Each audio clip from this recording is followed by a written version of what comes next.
Admittedly, I was, and to a lesser degree am, still a monger and have travelled to satisfy my monger and golf needs since the 1990s. I have travelled to Phuket, Bangkok, and most often to a small border town called Betong.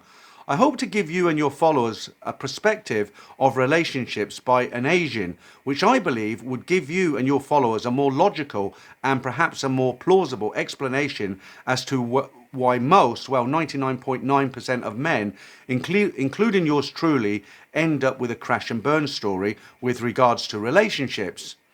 I had a customer in Penang, Malaysia in the 1990s and had to travel and stay there at least 2 nights every week for about 5 years.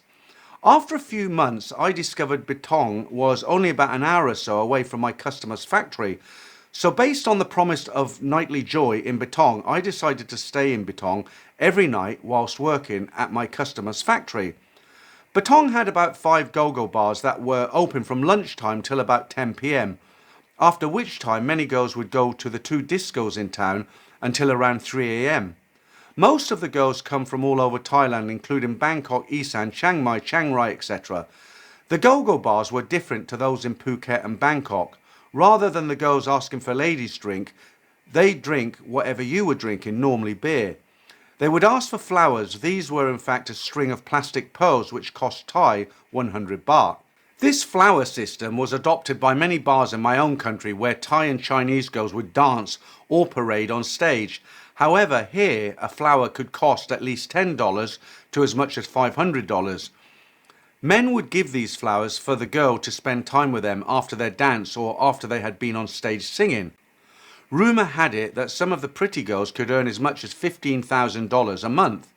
Only a minority of the girls would spend the night with the customers, as this was illegal and enforcement was strict in this area.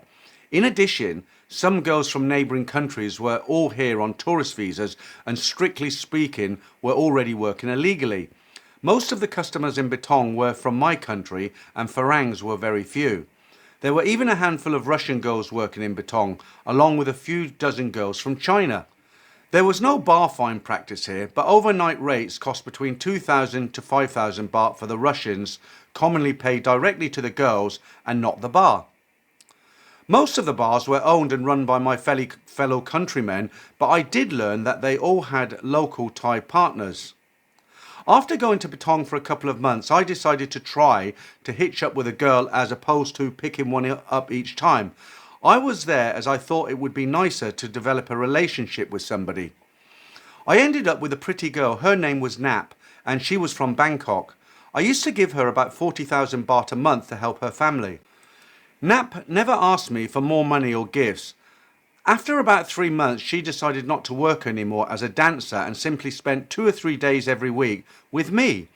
Occasionally, she'd come with me to Penang and stay there if I needed to be there. I would simply pick her up in my car at the border and drop her off when I headed back to the capital. The diversion cost me an additional 2 hours of travel time, which was not too bad.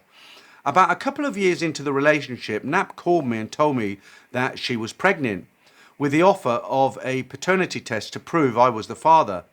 Being in love, I said that was not necessary, but I needed to let her know my limitations.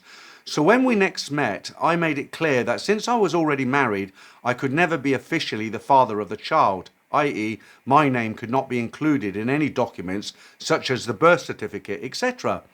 I did, however, promise to pay for all the expenses. Nap went back to Bangkok a couple of months before the birth, but she was okay for me to continue to stay in Betong whenever I needed to visit my customers up north. I did meet with other girls there, but that was always only physical. No emotions were involved. Most of the girls knew Nap, but only a couple would not want to join me in my hotel.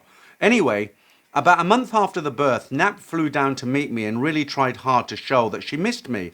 A few months after this, I had to go to Nepal for some work and I decided to bring Nap along, and so stopped off in Bangkok for one night before meeting up with her, the baby and her family before flying off to Kathmandu the following morning.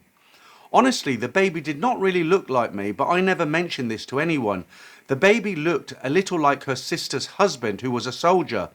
This guy was always around whenever I visited her in Bangkok. He and her sister did not have children and he seemed to be very close to my child.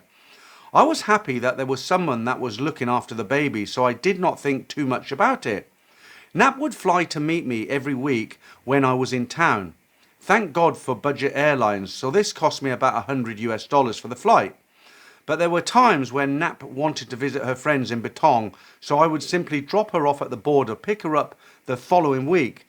About a year later, she told me that her friend wanted her to work in a restaurant she owned. I was told the restaurant was in Bangkok. I said, sure, go ahead, earn some cash.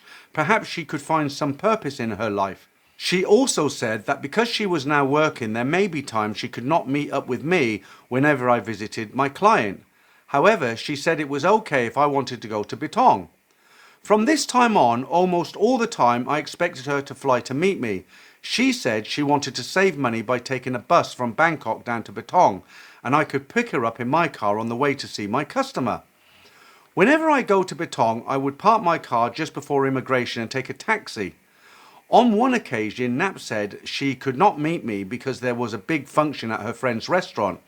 I had decided to spend a night in Betong. There was this taxi driver who knew both of us, and when he was driving me, he asked if I was to meet Nap. I said yes. He took me to a small restaurant, and I am almost certain I saw her sitting on one of the chairs.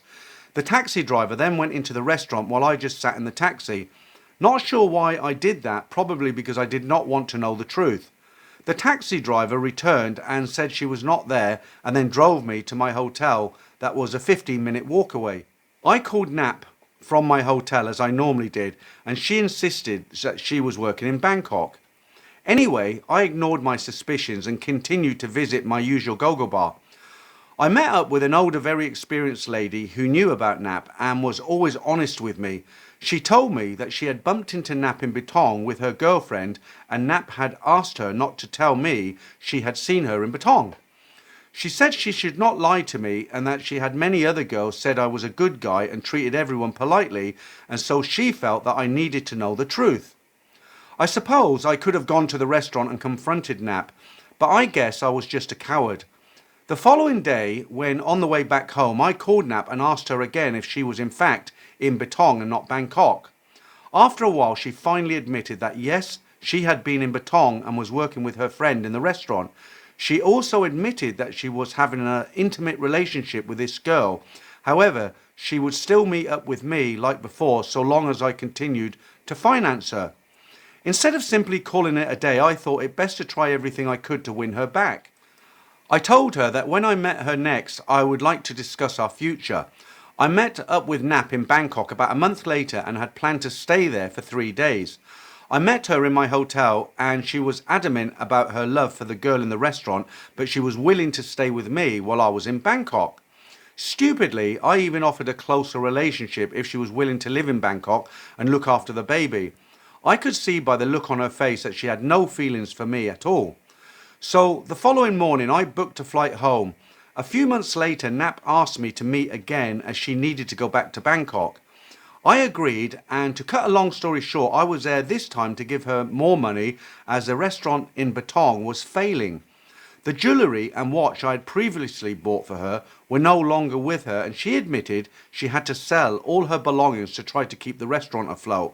I gave her 10,000 baht and left Bangkok. About another 3 months later, I got a call from Nap saying that she would be working in a pub where I live. I met up with her and learnt the restaurant business had failed and she had broken up with her lover and decided to work here. I guess she was hoping to develop another relationship with me, but I was too heartbroken and did not fall for her renowned charms. I think she worked here for about 3 months before finally heading back to Bangkok. The last thing I heard from her was that she was involved with a French guy. I wished her all the best and have not heard from her for a few years now. The important things to keep in mind are: we are on holiday, the girls are working, so the girls' number one objective is money and not love. Try to determine their main use for the money. Good reasons are family or some future business ambition. Bad reasons include boyfriend or husband and gambling. Those girls with good reasons tend to be more honest and will look after you until you leave, while those with the bad reasons will always be trying to scam you out of even more money, gold and gifts. Try not to judge the girls or change them into something they can't become. Accept them for what they are and try to have a relationship with mutual respect. Never trust these girls with your belongings and don't leave things in your room which offer temptations to steal. When dealing with Thai men in bars and restaurants, try to treat them with respect like you would anybody else.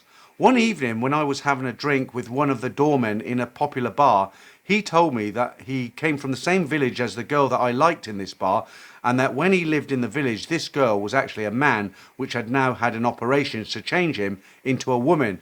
So had I not been friendly with the doorman, I might not have found out this information until it was too late.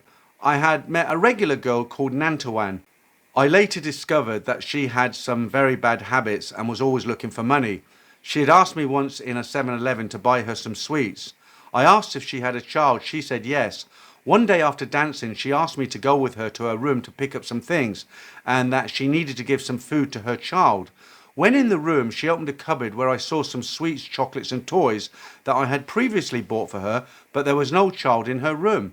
She later explained that she kept a ghost child in her room and he helps her whenever she asks for a wish to come true. Many Thai people believe in such practices. It is the same in my country and others in Southeast Asia, Africa and South America. Despite the fact people claim to be a Buddhist or Catholic or Muslims or Hindus, spiritual beliefs play a large role in these religions. Based on the above, it remains the only logical explanation as to why many, like I, ended up looking stupid. So the next time any of your viewers visit Thailand, try to figure out what it is that the girl is getting out of your relationship other than financial support, and try to think of her needs and not just your own. Yeah, some good advice there. I like the bit where he says don't try to change a girl into something she can never become, and that is so true.